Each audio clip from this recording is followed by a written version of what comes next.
दोस्तों केवल एक रोटी पर, यानी कि एक रोटी पर इस मंत्र को लिख करके आप यदि कुत्ते को खिला देते हैं।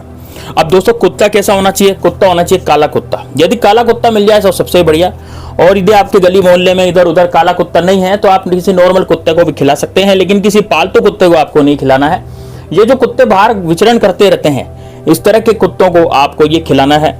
दोस्तों आपकी किस्मत बदल जाएगी, आपके जो दुश्मन हैं उनका भी नाश होगा और आपकी जो पनौती है वो भी उतर जाएगी। तो दोस्तों देखिए, यदि आप अपने शत्रुओं से बहुत परेशान हो चुके हैं, अपनी पनौती से बहुत परेशान हो चुके हैं, आपको लगता है कि किसी भी काम में हाथ डालते हैं तो वो काम आपका खत्म हो जाता है, या कोई शत्रु ऐसा पीछे पड़ गया है कि मतलब आपको चैन से जीने नहीं देता, आपका काम जो है पूरा का पूरा खत्म किए मानता है, और उसको कितना ही टोको कितना ही रोको वो आपके काम में बाधा लगाता ही रहता है, और ऐसे शत्रुओं के कारण आप बहुत परेशान हो चुके हैं। तो दोस्तों ये उपाय आपको करना है, और इस उपाय को किस दिन करना है, कैसे करना है, पूरा इस वीडियो में जानेंगे। इसलिए वीडियो को लास्ट तक, बिल्कुल अंत तक जरूर देखना। स्किप कर करके वीडियो बिल्कुल भी मत देखना।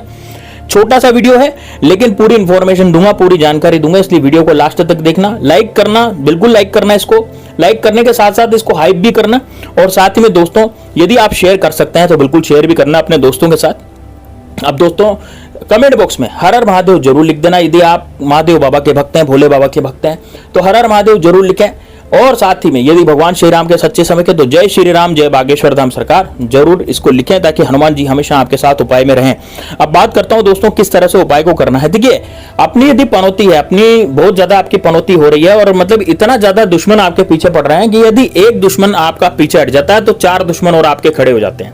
यानी कि एक दुश्मन आज आपका था, अगले दिन 4 दुश्मन हो गए, उसके अगले दिन फिर 40 दुश्मन हो गए। ऐसे आपके दुश्मन जो है, दुश्मनों की तादाद यानी शत्रुओं की तादाद जो है वो बढ़ती चली जा रही है, और आप अपने काम से काम रखते हैं, आप किसी पे कोई ध्यान नहीं देते, किसी से कोई बातचीत नहीं करते, लेकिन फिर भी आपके शत्रु पीछे पड़े हुए हैं। उसका कारण होता है दोस्तों ईर्ष्या। ईर्ष्या के कारण व्यक्ति जो है इतना ज्यादा आपको दुखी कर देता है, जिसके कारण आपकी जिंदगी में बहुत ज्यादा रुकावटें, बहुत ज्यादा दिक्कतें आ जाती है, बहुत ज्यादा प्रॉब्लम आ जाती है, और आप जैसे जैसे तरक्की करते चले जाते हैं आपके दुश्मन भी उतने बढ़ते चले जाते हैं। तो उन दुश्मनों को खात्मा करना, उनको नष्ट करना या फिर उनको दूर करना अपने जीवन से बहुत ज्यादा जरूरी हो जाता है किसी भी व्यक्ति के लिए। तो अब आपको क्या करना है, ध्यान से सुनिएगा। सबसे पहले तो आपको ये देखना है कि आपके गली मोहल्ले में कहां पर कुत्ते रहते हैं, यानी कुत्ता कहां पे घूमते रहते हैं, है ना। अब ये आपको ढूंढने पड़ेंगे। जैसे मान लीजिए, देखिए पूरे भारत देश में आप कहीं भी रहिए, चाहे आप पश्चिमी बंगाल में रहिए, चाहे आप राजस्थान में रहिए, चाहे एमपी में, चाहे गुजरात में, चाहे आप यूपी में, चाहे आप इधर मद्रास में रहिए, चाहे साउथ में, कहीं भी रहिए, आप कुत्ते जो है, जो आवारा कुत्ते होते हैं इधर उधर घूमने वाले, वो आपको आसानी से मिल जाते हैं। तो यहाँ पर क्या ढूंढना है, सबसे पहले आपको प्रायोरिटी रखनी है कि भाई आप काला कुत्ते को ढूंढें। यदि काला नहीं मिलता है तो कोई बात नहीं, आप भूरे कुत्ते को, मतलब जो कुत्ते का असली रंग होता है वो वाला कुत्ता भी नॉर्मल ढूंढ सकते हैं, लेकिन होना वो कुत्ता चाहिए, ठीक है। अब देखिए दोस्तों, आपको करना क्या है, आपको एक बेसन की रोटी बनानी है। बेसन की रोटी, है ना।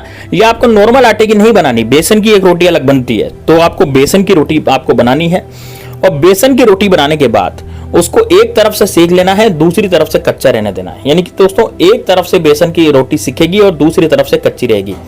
तो मतलब कि जैसे एक सिक्के के 2 पहलू होते हैं ना, तो रोटी को केवल एक तरफ से सेका जाएगा, दूसरी तरफ से उसको कच्चा रखा जाएगा, और जिधर की तरफ वो कच्चा है, जिधर की तरफ आपने सेका नहीं है, जिधर की तरफ वो कच्चा रखवाया मैंने, वहां पर आपको काले कलर के मार्कर से इस तरह का जो मैं आपको मंत्र बता रहा हूं वो मंत्र आपको उसमें लिखना है, ठीक है।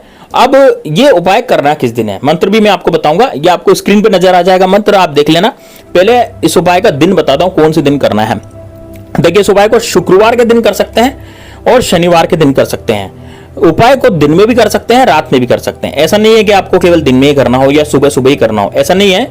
आप 12-1 बजे के बाद भी उपाय कर सकते हैं। जब आपके घर में रोटी वगैरह बन जाती है तो दिन में भी कुत्ता रोटी खा लेता है, कोई दिक्कत नहीं है। और शाम को 7-8 बजे करीब भी कुत्ता रोटी आराम से खा लेता है ना। तो मतलब कहने का मतलब है, जब भी आपका मन हो, जब इस उपाय को करें तो आप निश्चित रूप से इसको कर सकते हैं। अच्छा, कहां पर देनी है? देखिए, रोटी आपको बनानी तो है अपने घर में, लेकिन घर से बाहर देनी है, यानी आपको ढूंढना है कुत्ते को। घर से बाहर जाकर के आप पहले देखें हैं कि भाई यहाँ पर कुत्ता बैठा रहता है, तो यहाँ पर जाकर के आप रोटी दे सकते हैं। जहां पर कुत्ता बैठा रहता है वहां भी आप इसको रोटी को दे सकते हैं। तो ऐसा नहीं है कि भाई आप जो है मतलब अपने घर के सामने कुत्ता आएगा तभी आप उसको रोटी देंगे, ऐसा नहीं है। आप कुत्ता ढूंढ के भी रोटी दे सकते हैं। और ये मेक श्योर करना है, ये आपको सोचना है कि भाई ये जो कुत्ता है ये आपकी रोटी खा ले, ऐसा नहीं कि वो सूंघ कर चला जाए, ठीक है, अब पूरा प्रोसेस सुनिए। देखिए, एक तरफ से आपने बेसन की रोटी बनाई, एक तरफ से उसको सेक लिया। सेकने के बाद दोस्तों जिधर तरफ से कच्ची है उधर की तरफ आपको यह मंत्र लिखना है। मंत्र इस तरह से है, ध्यान से सुनिएगा। मंत्र क्या लिखना है?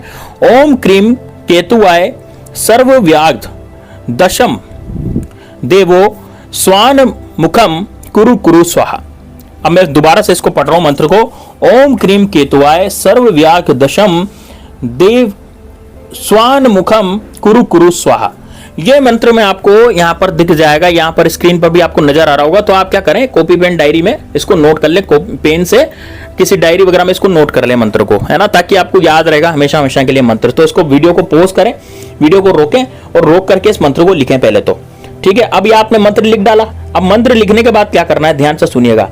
मंत्र तो आपने लिख लिया साहब, के मंत्र तो लिख लिया मैंने, है ना। अब क्या करूं गुरुजी तक ये, यदि आपने मंत्र लिख लिया है तो अब आपको क्या करना है, मंत्र लिखने के बाद आपको इसके ऊपर सरसों का तेल लगा देना है। मतलब जो आपने मंत्र पढ़ा था ना, ये मंत्र जो लिखा था काले कलर के मार्कर से लिख पाएंगे वहां पर मंत्र, है ना, या स्केच पेन से लिख पाएंगे, क्योंकि यदि आप बॉल पेन का प्रयोग करेंगे तो रोटी फट जाएगी, टूट जाएगी आपकी रोटी। इस वजह से आपको क्या करना है, काले कलर के मार्कर से या काले कलर के पेन से, कौन से स्केच पेन से ही आपको ये मंत्र लिखना है। अब ये मंत्र लिखने के बाद आप क्या करेंगे, इस पर सरसों का तेल चोपड़ देंगे। यानी कि मंत्र के ऊपर क्या करना है, आपको रोटी के ऊपर सरसों का तेल चोपड़ना है। अब किधर चोपड़ना है, जिधर आपने मंत्र लिखा है। एक ही तरफ तो लिखेंगे कच्चे भाग में, जहां पर रोटी कच्ची थी वहीं पर आपको मंत्र लिखना है और वहीं आपको सरसों का तेल चोपड़ना है। अगला भाग, जो दूसरा भाग जो रोटी का रहेगा, जो सिका हुआ रहेगा, उधर आपको सरसों का तेल नहीं चोपड़ना है, ध्यान रखेगा। अब एक तरफ से सरसों का तेल चोपड़ने के बाद इसको लेकर के जाएं बाहर की तरफ। अब जो व्यक्ति पीड़ित है, जैसे मान लीजिए हो सकता है दुश्मन आपके पीछे पड़ रहे हो, या हो सकता है कि आपके परिवार में कोई सदस्य ऐसा हो जिसकी तबीयत बहुत खराब हो गई और उसके पीछे दुश्मन पड़ रहा हो और उसके पीछे जो है काफी चीजें जो है लोगों ने उसके ऊपर करवा दी हो, यानी कि किया कराया उसके ऊपर करवा दिया हो, तो वो भी आप काम में ले सकते हैं। भाई उसके ऊपर कुछ किया कराया करवा दिया, कुछ आपके घर के परिवार के किसी सदस्य पे मान लीजिए किया कराया करवा दिया, तो वो भी एक तरह से आपके सदस्य है, तो आप उसके लिए भी इस प्रयोग को कर सकते हैं। यदि आपकी तबीयत खराब रहती है, आप ज्यादा परेशान रहते हैं, तो आप अपने लिए भी इस प्रयोग को कर सकते हैं। तो दोस्तों यदि आप इस प्रयोग को कर लेंगे तो आप क्या करें, जो व्यक्ति, जैसे मान लीजिए आपके घर में परिवार में कोई व्यक्ति है और वो बहुत ज्यादा दुखी है, तो आप इस रोटी को उसके ऊपर से 7 बार घुमाएंगे। रोटी कंप्लीट बना लेंगे, मंत्र लिख देंगे, सरसों का तेल लगा देंगे, 7 बार उसके ऊपर रोटी घुमा करके और इस रोटी को जा करके कुत्ते को खिला देंगे। काला कुत्ता मिल जाए तो सबसे बढ़िया, मैंने पहले भी कहा। और यदि काला कुत्ता नहीं मिलता तो नॉर्मल कुत्ते को भी आप खिला सकते हैं। फल तो दोनों को बराबर मिलता है। हाँ, काले कुत्ते को थोड़ा सा ज्यादा फल मिलता है, क्योंकि काला कुत्ता जो है भेरू जी की सवारी होती है दोस्तों, इस वजह से इसमें फल आपको ज्यादा मिलता है। लेकिन कोई बात नहीं, यदि आपके पास वहां पर नहीं है तो आप कहां से ढूंढेंगे, आपको उगा के थोड़ी लाएंगे काले कुत्ते को। तो यदि दो नॉर्मल कुत्ता है तो उसको भी आप ये रोटी खिला सकते हैं, ठीक है। अब क्या करेंगे, ध्यान से सुनिएगा। देखिए, यदि आपके ऊपर प्रॉब्लम है, मान लीजिए आपके ऊपर समस्या है, आप परेशान हो रहे हैं, तो आप अपने ऊपर से इस रोटी को 7 बार घुमाएंगे, उल्टा, घड़ी की सुई की उल्टी दिशा में आप अपने ऊपर से इसको रोटी को 7 बार घुमाएंगे और फिर काले कुत्ते को खिला देंगे। इसे आपको करना है। तो दोस्तों निश्चित रूप से आपके जीवन से जो है शत्रु नाम की बर्बादी हमेशा हमेशा के लिए खत्म हो जाएगी। शत्रु इस लायक नहीं रहेगा कि आप पर कुछ किया करवा सके। तो दोस्तों इसको प्रयोग को जरूर करना। मिलते हैं नेक्स्ट वीडियो में, तब तक के लिए जय श्री राम, जय बागेश्वर धाम सरकार, हर हर महादेव।